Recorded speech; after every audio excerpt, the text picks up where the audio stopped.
Hi అండి. 'Arrogant Raavan' part 11. అభి దేవుళ్ళని అలా చూసి కళ్ళల్లో నిప్పులు చిమ్ముతూ, "నువ్వు బాగా నవ్వే. నువ్వు కొంచెం సేపట్లో నీ నవ్వు ఏడుపవుతుంది" అని కసిగా అనుకుని తన ప్లాన్ అమలు చేయడానికి ఫ్రెండ్ దగ్గరికి వెళ్తుంది ప్రీతి. అందరినీ విష్ చేసిన అభి శక్తి గారి దగ్గరికి వెళ్ళి, "అత్త, సార్‌కి ఎందుకు ఎవరు కలర్ రాయలేదు" అంటుంది. "వాడికి ఇలాంటివి నచ్చవురా.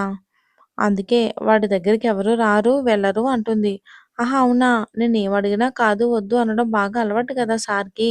ఇప్పుడు చూడండి మీకు కలర్ ఎలా రాస్తానో" అని అనుకుంటూ నందు దగ్గరికి వెళ్ళి, "అన్నయ్య, సార్‌కి ఏ కలర్ అంటే ఇష్టం చెప్పు" అంటుంది. "రేయ్ వద్దురా, బావ ఊరుకోడు. మళ్ళీ అరిస్తే నువ్వేడుస్తావు" అని నచ్చచెప్పడానికి చూస్తాడు నందు. బట్ అభి వినకపోవడంతో రెడ్ కలర్ రా అని చెప్పి, "ఇప్పుడే వస్తాను" అని పక్కకి వెళ్ళి దేవ్‌కి కాల్ చేస్తాడు. అటు నుంచి దేవ్ ఫోన్ లిఫ్ట్ చేయగానే బావా అంటాడు. "ఆ! చెప్పు నందు." అంటే "ఏం లేదు, మా చెల్లి నీ దగ్గరకొచ్చి నీకు నచ్చిన కలర్ అడిగింది. వద్దు అని చెప్పినా వినడం లేదు. కొంచెం కూల్‌గా చెప్పు బావా, ప్లీజ్ అరవకు" అంటాడు. దానికి దేవ్ కూడా మనసులో, "నాకు కలర్ రాయాలి అనుకుంటున్నావా రాక్షసి? చెప్తా నీ పని రా" అనుకుని, "ఆ! సరేరా, నేను చూసుకుంటానులే" అని ఫోన్ కట్ చేసి ఎదురుగా చూస్తాడు. తనకి ముందు అద్దంలో వెనక నుంచి అభి రావడం చూసి కరెక్ట్‌గా కలర్ వేసే టైంకి పక్కకి తప్పుకుంటాడు. అది కాస్త వెళ్ళి ప్రీతి మీద పడుతుంది. ప్రీతికి కోపం వస్తున్నా కంట్రోల్ చేసుకుంటుంది. కారణం పక్కన దేవ్ ఉన్నాడని. అభి, "అయ్యో! సారీ మేడం, చూసుకోలేదు" అంటుంది. "ఆ! ఓకే, పర్వాలేదులే" అంటుంది. కానీ తన కళ్ళల్లో కోపం మాత్రం క్లియర్‌గా తెలుస్తుంది అభికి. అది చూసి, "నిజం మేడం, రియల్లీ సారీ" అంటుంది తల దించుకుని. అప్పటి వరకు నవ్వుతూ చూసిన దేవ్‌కి అభి అలా ఒకరి ముందు తల దించుకుని ఉండడం నచ్చలేదు. అభి దగ్గరికి వచ్చి, "ఎందుకు నువ్వు తల దించుకుంటున్నావు? తప్పేమీ చేయలేదు. అయినా హోలీ రోజు ఇవన్నీ common. So be free, not feel" అని అంటాడు తన చెయ్యి పట్టుకుని. ప్రీతి తన కోపాన్ని బయటకు కనబడనీయకుండా కవర్ చేసుకుని, "ఆ సార్, పర్వాలేదులే" అని తన వైపుకు తిరిగి హ్యాపీ హోలీ సార్ అని విష్ చేసి కలర్ రాయడానికి చెయ్యి పెడుతుంది.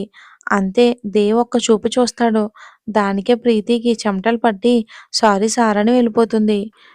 ఇంకా అభి అలానే ఉండడం చూసిన దేవ్, "ఏంటి ఇంకా అలానే ఉంటావా?" అంటాడు. దానికి అభి కోపంగా దేవ్ వైపు చూస్తుంది. "ఇప్పుడు నన్నెందుకు కోపంగా చూస్తున్నావు?" అంటాడు నవ్వు ఆపుకుంటూ. "ఇదంతా మీ వల్లనే వచ్చింది" అంటుంది. "నా వల్లనా? నేనేం చేశాను?" అంటాడు దేవ్. అప్పుడు అభి నాలుక కరుచుకుని, "ఏం లేదు, ఏం లేదు" అని వెళ్ళడానికి వెనక్కి తిరుగుతుంది. అప్పుడే దేవ్ పక్కనే ఉన్న కలర్ తీసుకుని అభికి పోస్తాడు. దానితో అభి, "నో, నో, నేను ఎవ్వరి దగ్గర దొరకలేదు. మీరిలా రాయకూడదు" అంటుంది ఏడుపు మొహం పెట్టుకుని. "ఆహా! అవునా? మరి నువ్వు మాత్రం నాకు నచ్చిన కలర్ అడిగి తెలుసుకుని వెనక నుంచి వచ్చి రాయాలి అనుకోవచ్చా?" అంటాడు నవ్వుతూ దేవ్. "అంటే మీకు తెలిసే ఇలా చేశారా?" అని దేవ్ వెనకే పడుతుంది అభి. దేవ్ కూడా అభికి అందకుండా తప్పించుకొని తిరగడం అక్కడ ఎవ్వరూ కూడా ఎక్స్‌పెక్ట్ చెయ్యరు. దానితో అందరూ నోరెళ్ళబెట్టుకుని మళ్ళీ చూస్తూ ఉంటారు వాళ్ళని. ఇంట్లో వాళ్ళు మాత్రం, "దేవ్ చాలా మారిపోయాడు అన్నయ్య" అంటారు సీత గారు. "ఆ! అవును బావ" అంటారు రాఘవ గారు కూడా. అవును అంటూనే శివ వాళ్ళని అపురూపంగా చూస్తూ ఉంటారు. ఆద్య మాత్రం ఇద్దరిని డౌట్‌గా చూసి తర్వాత నవ్వుకుంటుంది. శక్తి గారికి, నందులకి తెలుసు కనుక దేవ్ మనసు నవ్వుతూ చూస్తూ ఉంటారు వాళ్ళని. శక్తి గారు మనసులో, "ఎవరి దిష్టి తగలకుండా చూడు స్వామి వీళ్ళకి" అని వాళ్ళ మనసులో మాట వాళ్ళు తొందరగా తెలుసుకునేలా చెయ్యి అనుకుంటారు పైకి చూస్తూ. అవును, అలా చూసిన శివగారికి క్లియర్‌గా విషయం అర్థమయ్యి ఆయన కూడా నవ్వుకుంటారు. అలా అలా చివరికి అభి దేవుని పట్టుకుని రొప్పుతూ చూస్తుంది. దేవ్‌కి అభి చాలా దగ్గరగా ఉండటంతో ఇద్దరికీ హార్ట్ బీట్ పెరుగుతూ ఉంటుంది. ఇద్దరు ఒకరి కళ్ళలోకొకరు చూసుకుంటూ ఉంటారు. అలా అభి దేవ్ బుగ్గ మీద చెయ్యి వేసి తనకు తెలియకుండానే కలర్ రాస్తుంది. అప్పుడు స్పృహలోకి వచ్చిన దేవ్, "ఏ పొట్టి, ఏంటే ఇది?" అంటాడు. తనని పొట్టి అన్నాడని దేవ్‌ని మింగేసేలా చూస్తుంది అభి. "ఏంటి అలా చూస్తున్నావ్?" అంటాడు దేవ్ నవ్వుతూ. ఇంకా కొంచెం దగ్గరకు వచ్చి, "నేనేమి పొట్టి కాదు సార్. మీరసలు ఎప్పుడూ నన్ను పేరు పెట్టి పిలవరా? ఇప్పుడేమో పొట్టి అంటున్నారు" అంటుంది దేవ్ మీద అలుగుతూ అభి. తనని అలా చూసి దేవ్ నవ్వుతూ, "ఆహా! అవునా? నా ఇష్టం. నాకు నచ్చినట్టే పిలుస్తాను" అంటాడు దేవ్. వాళ్ళని అంత దగ్గరగా చూసిన ప్రీతికి అక్కడ ఏం జరుగుతుందో అర్థం కాదు. దేవ్ సార్ ఇలా ఒకరితో ఉండడం ఏంటి? వీళ్ళ ఫ్యామిలీతో కూడా ఇంత దగ్గరగా ఉంటుంది. ఏమైనా రిలేషన్ ఉందా వీళ్ళతో అనుకుని వాళ్ళకి మళ్ళీ తనే ఏ రిలేషన్ ఉన్నా నాకనవసరం. దీనికి ముందే చెప్పాను దేవ్ సార్‌కి దూరంగా ఉండమని. నా మాట వినలేదు. ఇప్పుడు అనుభవిస్తుంది అని తన చేతిలో ఉన్న దానిని తీసుకొని వెళ్ళి అక్కడ ప్లేట్‌లో కలుపుతుంది. అక్కడ దేవ్ ఇంకా అభి ఎక్కడికి వెళ్లారా అని చూస్తుంది. ఇక వస్తున్న ఆద్య వాళ్ళని అలా చూస్తూ ముందు షాకయినా మళ్ళీ తర్వాత నవ్వుకుని, ఇందుకేనా ఈ మధ్య పాప తనలో తను నవ్వుకుంటుంది అని అనుకుని ఇక ఆద్య అప్పుడే వస్తున్నట్టుగా "అన్నయ్య, నేత్ర" అనుకుంటూ వస్తుంది. ఆద్య వాయిస్ విని ఇద్దరు దూరం జరిగి దేవ్‌కి ఫోనొస్తుందని చెప్పి వెళ్ళిపోతాడు. నేత్ర ఏమో "ఆ! అన్నయ్య వస్తున్నాను" అని నందు దగ్గరికి వెళ్ళిపోతుంది. ఆద్య ఇద్దరిని చూసి నవ్వుతూ వీళ్ళ దగ్గరికి వస్తుంది. ఈలోపు పార్టీలో ఒక కుర్ర బ్యాచ్ తండాయిలో ఇక బ్యాంగ్ కలుపుకొని తాగుతూ దేవ్ అటు ఇటు రావడంతో అది అక్కడ ఉన్న నార్మల్ వాటిలో కూడా పెట్టేస్తారు. అవి కాస్త అటు ఇటు తిరిగి ఇక ఆద్య దగ్గరికి వస్తాయి.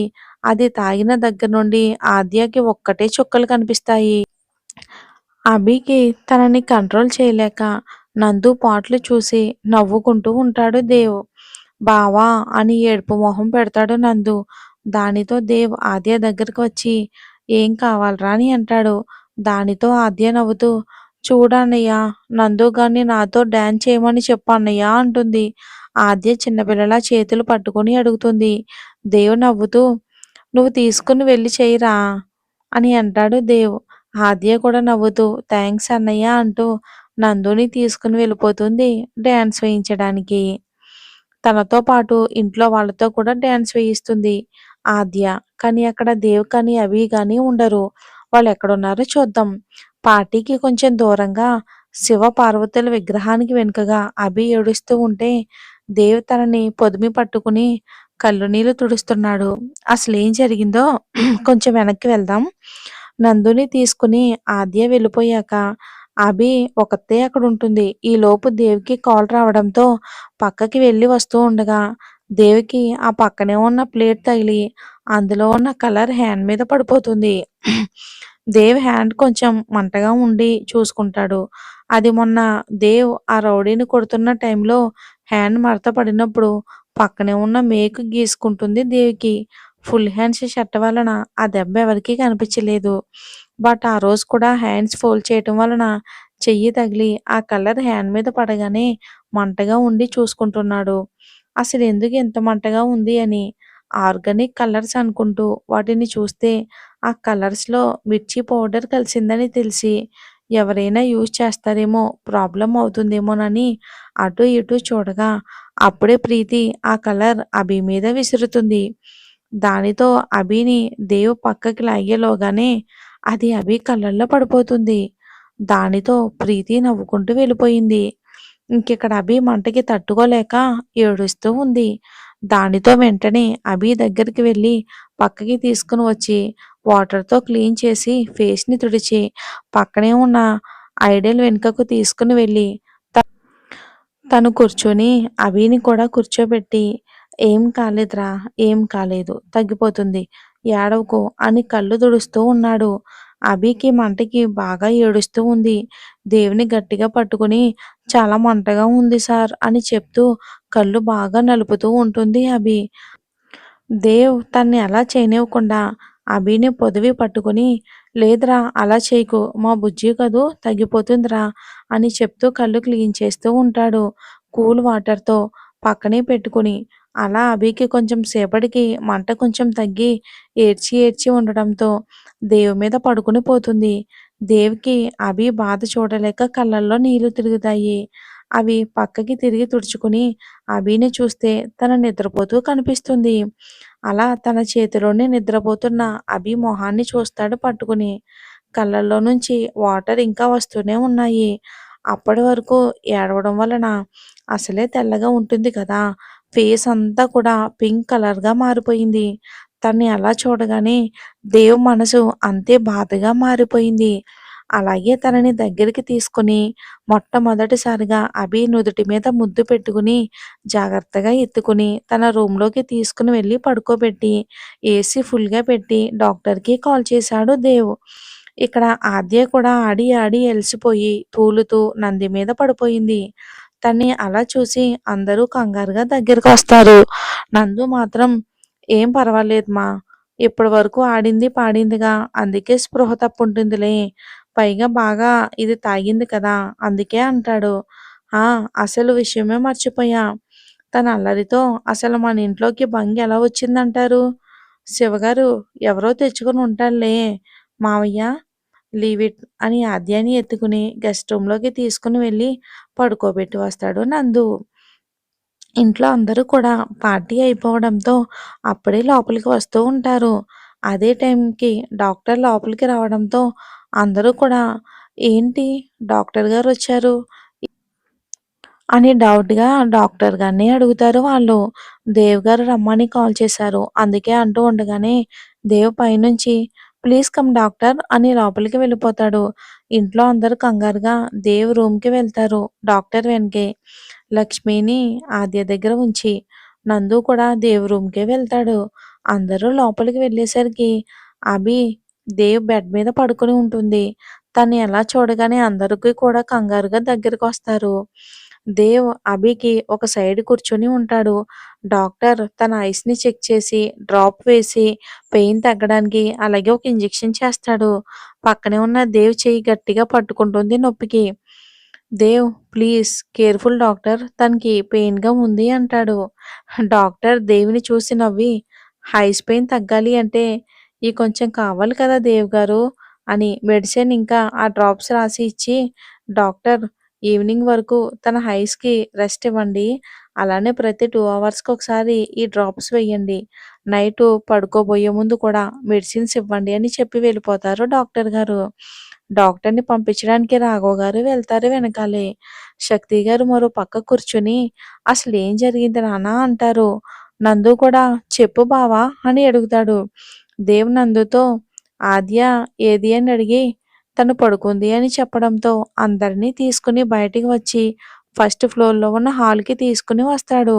ఈలోపు రాఘవ గారు కూడా వచ్చి కూర్చుంటారు. "ఇప్పుడు చెప్పు బావ" అని నందు మళ్ళీ అడగడంతో దేవ్ మొత్తం పార్టీ జరిగింది మొత్తం చెప్తాడు. దానితో అందరూ కూడా చాలా బాధపడతారు. శక్తి గారు, సీత గారు అభి దగ్గరికి వెళ్తారు. వాళ్ళు వెళ్ళగానే నందు "బావా ఈ పని కూడా వాళ్ళే చేశారంటావా" అని అంటాడు. దానికి దేవ్ "నో నందు నేను టైట్ సెక్యూరిటీ పెట్టాను. అభి సెక్యూరిటీ కోసం ప్రతి ఒక్కరిని చెక్ చేసి మరీ పంపారు" అని వాళ్ళు అనుకోవటానికి వీళ్ళు ఓన్లీ అభికి పెయిన్ ఇవ్వాలని చేశారు. అంతేగాని చంపాలని కాదు అంటాడు దేవ్. అయినా అసలు కలర్స్‌లో మిర్చి పౌడర్ ఎలా వచ్చింది? అసలెవరు కలిపారు? అని అడుగుతాడు నందు. అసలు ఎవరు చేసుంటారు? ఒకవేళ గెస్ చేసినట్లయితే కామెంట్ చేయండి. నెక్స్ట్ ఎపిసోడ్‌లో తెలుసుకుందాం.